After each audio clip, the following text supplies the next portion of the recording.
আচ্ছা, so another last thing হচ্ছে যে এখান থেকে যদি কোনো ম্যাথমেটিক্যাল প্রবলেম দিতে চায় বা দেয়, তাহলে ওগুলা মানে কি হইতে পারে, ওটা একটা ডিসকাশন হয়েছিল যে আমরা যখন হচ্ছে এই ডেরিভেটিভগুলো ক্যালকুলেট করি, হ্যাঁ, যেমন হচ্ছে যে আমরা প্রথম মানে একদম এই কেসে, এই প্রিলিমিনারি কেসে হচ্ছে যে এই ডেরিভেটিভটা বের করছি যে কস্টের রেসপেক্টে ডাব্লিউ এর যে ডেরিভেটিভ, এটা হচ্ছে যে আমার 2 into a l minus y not into এই হাবিজাবি আর কি, এই পুরাটা, ঠিক আছে। সো আমাকে যদি একটা নিউরাল নেটওয়ার্ক দিয়ে দেয়, নিউরাল নেটওয়ার্ক দিয়ে দেয় মানে কি, আমাকে একটা মানে নিউরাল নেটওয়ার্কের কোনো স্টেজ দিয়ে দিছে। স্টেজ মানে কি, যে তার ওয়েট অ্যান্ড বায়াস অ্যান্ড হচ্ছে সাথে অ্যাক্টিভেশনগুলো দিয়ে দিছে আমাকে। সাপোজ হচ্ছে যে বলে দিছে যে আমার এই যে আউটপুট নিউরন, এটার অ্যাক্টিভেশন হচ্ছে 0.5, আমার এই মিডল লেয়ারটা, মিডল যে নিউরনটা, এটার অ্যাক্টিভেশন হচ্ছে সাপোজ 0.3, আর এটার অ্যাক্টিভেশন হচ্ছে 0.5। এই লেয়ারের যে ওয়েট, এটা হচ্ছে যে সাপোজ ওরা নাম দিলাম কিছু একটা ডাব্লু টু হচ্ছে যে বলে দিছে 2, আর W1 যেটা, এটা বলে দিছে হচ্ছে 8। আর আমরা হচ্ছে যে হিসেবে অ্যাক্টিভেশন ফাংশন হিসেবে কি ইউজ করতেছি, সিগময়েড ইউজ করতেছি। সিগময়েড জানি কী ছিল, 1/1 + e⁻z। সো এটা ইউজ করতেছি।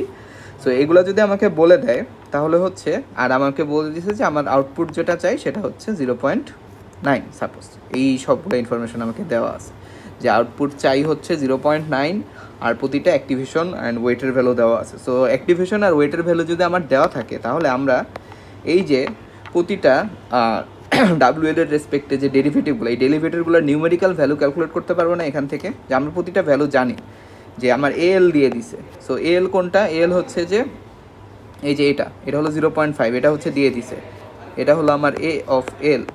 এই যে ভ্যালুটা, এটা কি, এটা হচ্ছে এ অফ এল মাইনাস ওয়ান।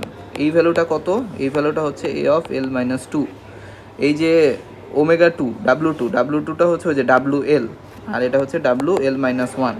আর হচ্ছে আমরা কি জানি যে জেড, যেটা জেড হচ্ছে W into W into L plus হচ্ছে বিএল। সো বায়াসগুলো আমার দিয়ে দিতে হবে। সাপোজ ওরা বায়াসও দিয়ে দিছে, ডাব্লু বি হচ্ছে সাপোজ এখানে 3 দিছে, B2 3 দিছে, এখানে হচ্ছে B1 হচ্ছে তোমার 2 দিছে।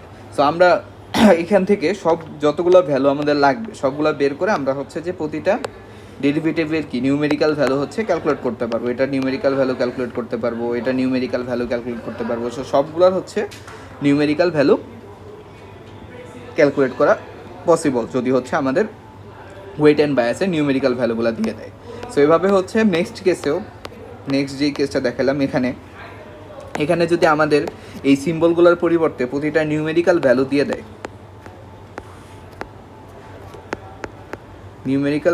দেয়, তাহলে হচ্ছে আমরা যে এই যে কম্পিউটেশনাল গ্রাফ বানায় এই সেম মেথডে আমরা কি হচ্ছে এই suppose ∇C into ∇W1, ∇C0, ∇W2, এই সবগুলোর হচ্ছে নিউমেরিক্যাল ভ্যালু বের করতে পারবো না? এই সবগুলোর নিউমেরিক্যাল ভ্যালু বের করা পসিবল আমরা যেই ফর্মুলাগুলো বা যেই মেথডে আগাইছি ওই সেম মেথডে, যে প্রথমে হচ্ছে যে এই ডেরিভেটিভগুলো লিখবো চেইন রুল আকারে, দেন হচ্ছে প্রতিটা ইন্ডিভিজুয়ালি এগুলার ভ্যালু বের করবো, যে এগুলার ভ্যালু দেওয়া আছে আমার কাছে, যে প্রতিটার মান কত এটা দেওয়া আছে। সো ওগুলো বসাইলেই হচ্ছে আমরা এই জিনিসের নিউমেরিক্যাল ভ্যালু পাওয়া যাবে। সো এটা হচ্ছে আরেকটা।